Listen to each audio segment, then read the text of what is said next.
Welcome back to CFP Enthusiasts, y'all. My name is Jimmy. Over here, we bleed college football, and today we're about to do a tier list of the college football playoff national championship games. I'm going to be ranking the games based on how good they were, the entertainment value, the storylines, all that combined. Before we start, make sure to like, comment, share, subscribe. Over here, we bleed college football, so if you feel the same way, make sure to like, comment, share, subscribe, and be on the lookout for more content. But we're going to be ranking the national title games like I mentioned. First and foremost, before we get into the meat and potatoes of this thing, TCU, Georgia, D tier. Okay, now we can officially start. All right. Let's go in order. So let's see here. The first college football playoff, Natty, Ohio State versus Oregon. It looked like it was going to be a really good game in the beginning, but it ended up, Ohio State ended up pulling away. They had just a lot more talent on both lines of scrimmage, and it ended up being not that great of a game as far as excitement goes. I'll put that in the C tier. Next one, we have one of the two Alabama, Clemson, Natty. One of the three, Alabama, Clemson, Natties. The first one was with, let's run right here. Okay, it's the one with O.J. Howard. O.J. Howard legacy game. Jake Coker legacy game. Deshaun Watson did everything he could. And then Kenyon Drake just, ended the dreams of Clemson that night with that 95-yard kickoff. I think they had an onside kick. Alabama had an onside kick in that game too. I think right out of half. So that was a really good national championship game. A lot of great moments, and the two best programs undoubtedly at the time with Alabama and Clemson. I will put this in the S tier. That was absolute cinema of a national championship game. Now the rematch. I think this one was in Tampa. Deshaun Watson gets his revenge.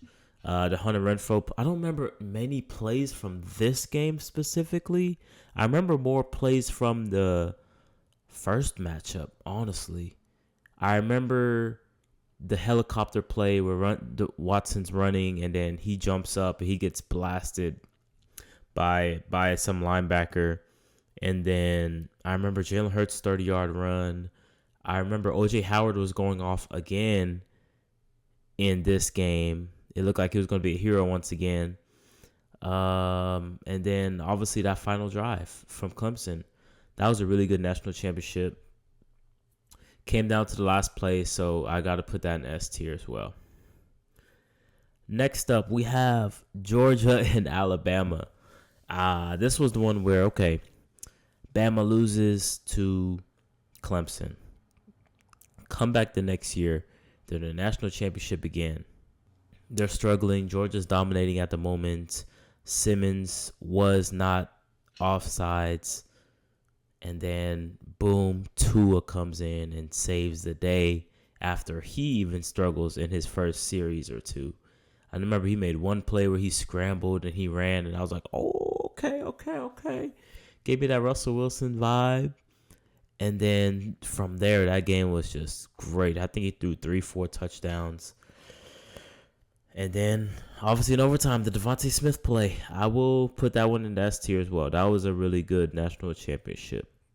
Bama makes the national championship once again, and they go up against Clemson once again.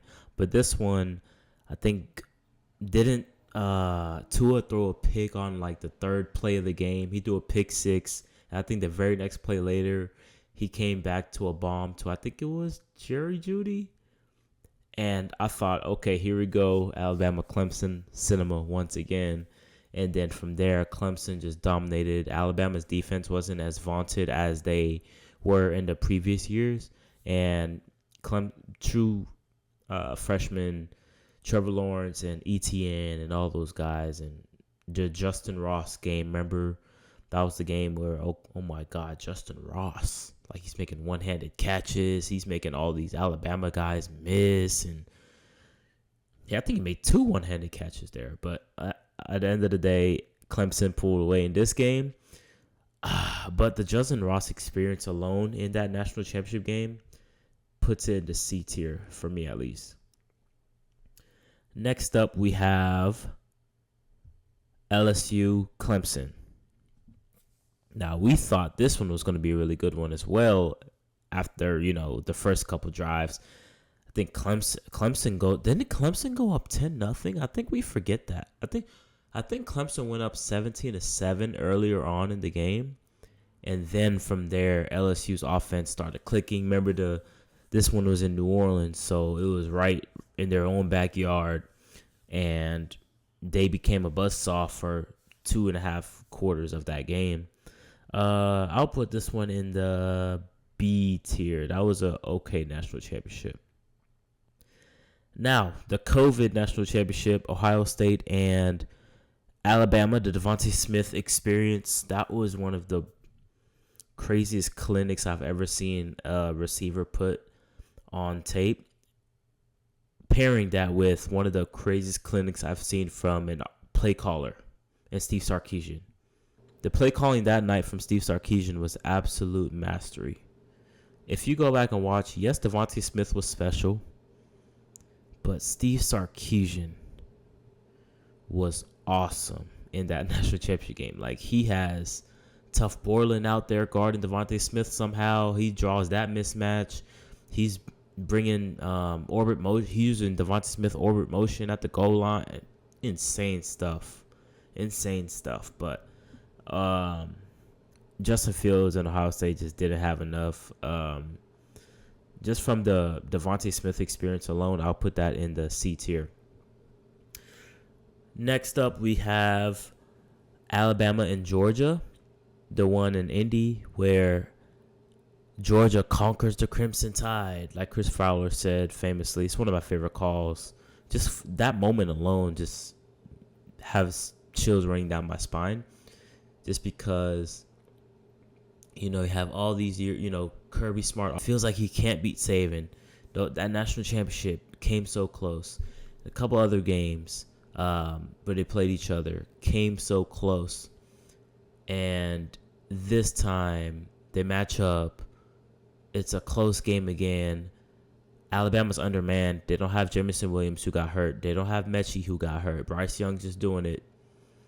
And it seems like Alabama's driving and going down, tie the game, maybe get a 2-point conversion to tie it, to go to overtime. And then, boom, the pick happens. Ringo takes it all the way back.